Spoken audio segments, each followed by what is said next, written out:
आरोपी आज मालेगांव कोर्ट में आए, क्या मामला हुआ, अभी क्या हुआ? डॉक्टर नौशीन, फिरदौस अकील शेख और शेख अकील शेख अलीउद्दीन, ये दोनों ने आज KR पाटिल साहब के कोर्ट में बेल एप्लीकेशन नंबर 882/2025 दायर किया था, जिसमें आरोपियों के वकील ने कोर्ट में ऐसी पैरवी की कि जो आरोपी क्रमांक 1 शेख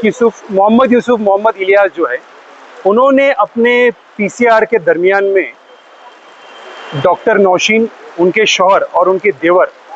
नदीमुद्दीन अलीउद्दीन यानी नदीम फिटर का नाम लिया, और उसी के साथ साथ उन्होंने ऐसी पैरवी की कि मोहम्मद इलियास ने ये मामले में अपना बर्डन, अपने ऊपर के एलिगेशंस नौशीन और उनके हस्बैंड पे शिफ्ट करने के लिए और उनके देवर पे शिफ्ट करने के लिए जानबूझकर ये एलिगेशंस लगाए। उसी के साथ साथ उन्होंने कोर्ट में ये भी कहा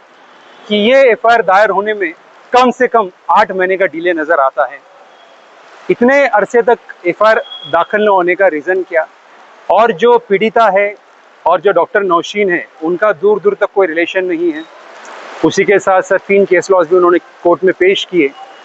और लगभग उन्होंने आधा घंटा कोर्ट में बहस करते हुए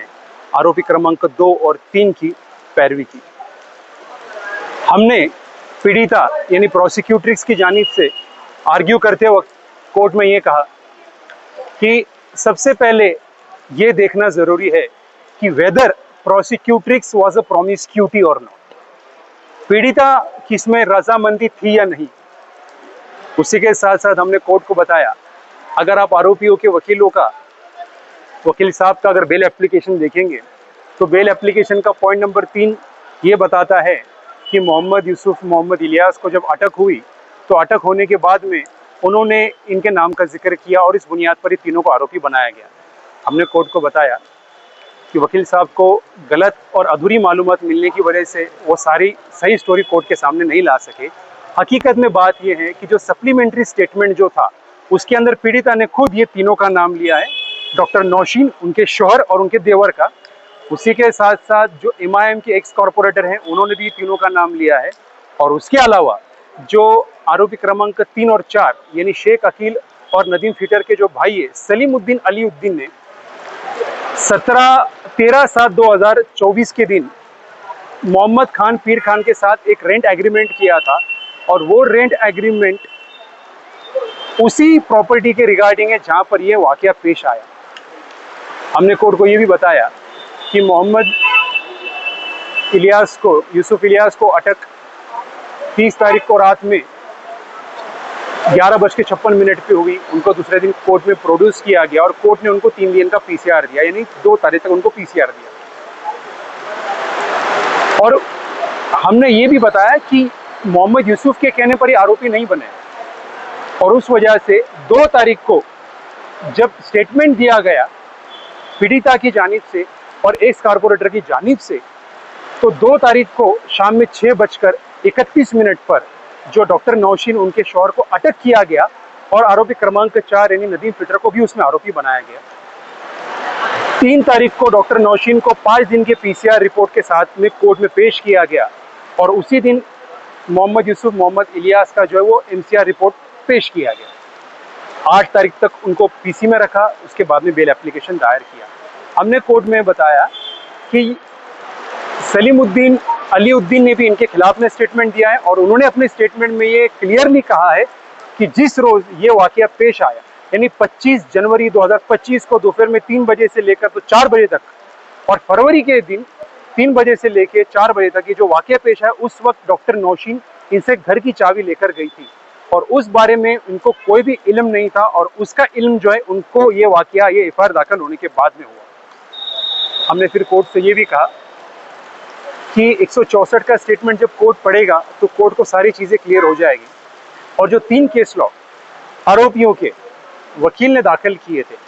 हमने कोर्ट को बताया पहला केस लॉ जो NDPS के बुनियाद पर है। मैंने कहा कुछ गलतफहमी शायद से इनकी हुई है, ये मामला पॉक्सो का NDPS का नहीं, तो ये जो जजमेंट की कॉपी है ये इसमें एप्लीकेबल होती नहीं है। दूसरा ये था केस लॉ कि कन्फेशन सेक्शन 30 जो एविडेंस एक्ट का था उसकी बुनियाद पर, और उसमें दूसरा पॉइंट ये था कि अगर एक आरोपी दूसरे आरोपी के खिलाफ में गवाही दे तो उसको कोई भी सीआर में आरोपी नहीं बनाया जा सकता। तो हमने कहा साहब ये अधूरी मालूमात की बुनियाद पर इन्होंने गलत केस लॉ कोर्ट के सामने पेश किया है। मोहम्मद यूसुफ, मोहम्मद इलियास की वजह से इनको आरोपी नहीं बनाया गया, जबकि इनको आरोपी एक एक्स कॉर्पोरेटर एमआई, उसके बाद में सलीमुद्दीन अलीउद्दीन और लड़की के खुद के कहने पर आरोपी बनाया गया। और तीसरा केस जो उन्होंने पेश किया एक गाड़ी का, एक व्हीकल का, जिसकी बुनियाद पे इनको आरोपी बनाया जाए, इनका बेल ना दिया जाए। हमने कहा ये यहाँ पर गाड़ी का कोई मामला नहीं, इसमें कोई भी कनेक्शन और कोई कंसर्न नहीं है। इसलिए हमने कोर्ट के सामने हमने भी काफ़ी केस लॉ पेश किए और हमने कोर्ट को बताया कि एक लीगल टर्म बहुत फेमस है जो क्रिमिनल लॉ जर्नल में है कि एक्टर सीरियस नॉन फैसिट रियम निसी मीन सीट रिया act alone does not constitute a crime but it must be accompanied by a guilty mind, और इनका गिल्टी माइंड इसमें नजर आता है।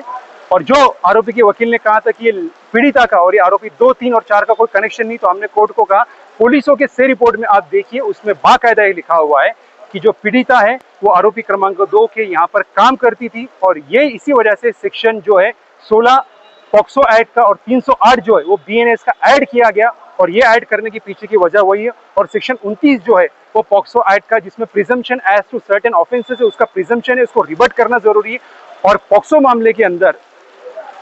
यहाँ पर आरोपी को खुद प्रूव करना पड़ता है कि ये गुनाह उसने नहीं किया। इतर दूसरे जो मामले चाहे फिर वो 302 का हो, 307 का हो, रॉबरी का हो, डिकॉइटी का हो, उसके अंदर जो प्रोसिक्यूशन को नहीं सरकार पक्ष को प्रूव करना होता है कि आरोपी ने गुनाह किया है या नहीं। पर यहाँ पर पॉक्सो में खुद आरोपी को प्रूव करना पड़ता है उसने गुनाह किया है नहीं। तो आज ये कोर्ट में इसी 25 तारीख को इस पर फैसला सुनाया जाएगा। ये जो आप बार-बार एमआईएम के एक्स कॉर्पोरेटर बोल रहे हैं, कौन है वो, क्या नाम है? उनका नाम मैं चार्जशीट दाखिल होने के बाद बता पाऊंगा, क्योंकि इन्वेस्टिगेशन अब तक प्रोग्रेस में और इस स्टेज पर उनका नाम बता पाना मुनासिब नहीं है। बिल रिजेक्ट हो गया।